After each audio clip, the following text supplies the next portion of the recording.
Rocket ಏನು ಬಾಣ ಬೀರಿಸು ಕೈಲಿಡಿದು ಹತ್ತಿಸ್ತಾರೆ. ಆಮೇಲೆ ಸರಪಟಾಕಿ, ಈರುಳ್ಳಿ ಆಟಮ್ ಬಾಂಬ್ ಅಂಥದ್ದನ್ನೆಲ್ಲ ಕೈ ಹಿಡಿದ್ಬಿಟ್ಟು ಯಾರಿಗೂ ಶಕ್ತಿ ಇಲ್ಲ, ನನಗೆ ಮಾತ್ರ ಶಕ್ತಿ ಇದೆ ಅನ್ನೋ ತೋರ್ಪಡಿಕೆಗೋಸ್ಕರ ಅದನ್ನು ಮಾಡ್ತಿರ್ತಾರೆ.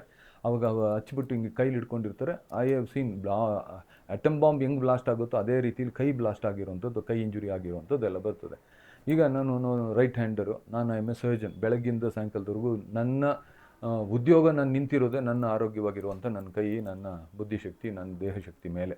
ನನ್ನ ಕೈ ಡ್ಯಾಮೇಜ್ ಆಗೋದ್ರೆ, ಇವಾಗ ಯಾರೋ ಒಬ್ಬರು ಕಸೂರಿ ಕೆಲಸ ಮಾಡ್ತಾರೆ, ಒಬ್ಬ ಬಂಗಾರದ ಕೆಲಸ ಮಾಡ್ತಿರ್ತಾನೆ, ಬೇರೆ ಯಾರೋ ಒಬ್ಬ ಪೇಂಟರ್ ಇರ್ತಾನೆ, ಅವನಿಗೆ ಕೈ ಇಂಜುರಿ ಆಗೋದ್ರೆ ಯು ಜಸ್ಟ್ ಅಂಡರ್ಸ್ಟ್ಯಾಂಡ್ ಅವ್ನ ಲೈಫೇ ಹೋಗ್ಬಿಡ್ತದೆ. ಸೊ ಇದು ಎಲ್ಲ ತಿಳುವಳಿಕೆ ಎಲ್ಲರಿಗೂ ಇರಬೇಕು. ಸೊ ಎಲ್ಲರಿಗೂ ಎಲ್ಲ ಅಂಗಗಳು ಇಂಪಾರ್ಟೆಂಟ್ ಇರೋದ್ರಿಂದ ಆ ಥರದ ಇಂಜುರೀಸು ಮಾಡ್ಕೋಬಾರ್ದು. ಅಕಸ್ಮಾತ್ ಇಂಜುರಿ ಆಗೋಗ್ಬಿಟ್ರೆ ಇಲ್ಲೂ ಅಷ್ಟೇ, ಏನಂದರೆ water and may be we can add soap and water clean ಮಾಡಬೇಕು ಅರ್ಜೆಂಟಲ್ಲಿ. ನೀರು ಹಾಕೋದ್ರಿಂದ ಏನಾಗುತ್ತೆ, ಈಗ ನಾವು ಎಂಥ ಬೋನ್ ಇಂಜುರಿ ಮೊದಲೆಲ್ಲ ಹೆಂಗಿರ್ತಿತ್ತು ಅಂತಂದರೆ, ಸುಟ್ಟು ಗಾಯ ಕೆಳಗೆ ನೀರು ಹಾಕಬಾರ್ದು, ಬೊಬ್ಬೆಗಳು ಜಾಸ್ತಿ ಬಂದುಬಿಡುತ್ತೆ ಅನ್ನೋ ಒಂದು ತಪ್ಪು ಕಲ್ಪನೆ ಇರ್ತಾಯಿತ್ತು.